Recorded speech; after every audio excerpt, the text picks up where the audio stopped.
रात के अंधेरे में एक छोटा सा गांव सुदूर पहाड़ियों के बीच बसा हुआ, जहां रहस्यमयी घटनाएं आम थी।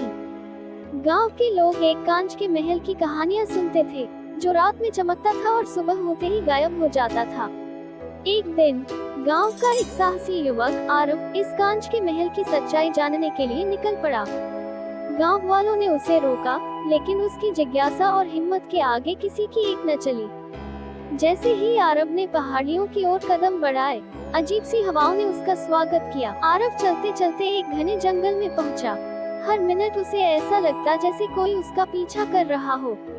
अचानक एक तेज आवाज से वह चौंक गया।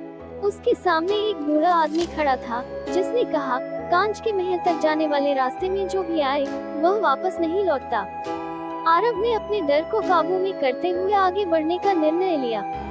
जंगल के बीचों बीच एक छोटा सा झरना था, जहां आरव पानी पीने के लिए रुका। पानी पीते ही उसे महसूस हुआ कि उसके पैरों के नीचे जमीन हिल रही है।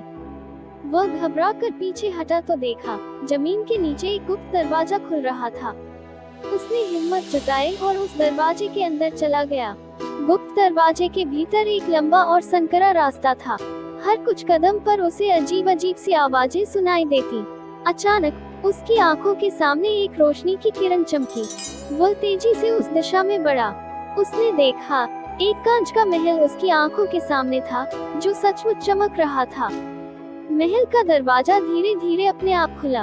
आरव अंदर गया और देखा, वहाँ चारों ओर बहुमूल्य रत्न और सोने चांदी की वस्तुएं रखी थी। लेकिन उसकी नजरें एक पुरानी किताब पर ठहरी, जो एक टेबल पर रखी थी। जैसे ही उसने किताब उठाई, महल की दीवारों पर कुछ उभरने लगा। वहाँ एक संदेश लिखा था, सच्चाई जानने वाला ही इस रहस्य को सुलझा सकता है। आरव ने किताब खोली और पढ़ने लगा।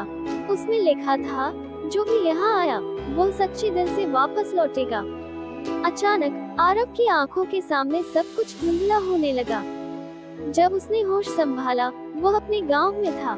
गांव वाले हैरान थे कि आरव वापस कैसे आया। उसने सबको कांच के महल की सच्चाई बताई, और उस दिन से गांव वालों ने सच्चाई और ईमानदारी को अपना जीवन बना लिया।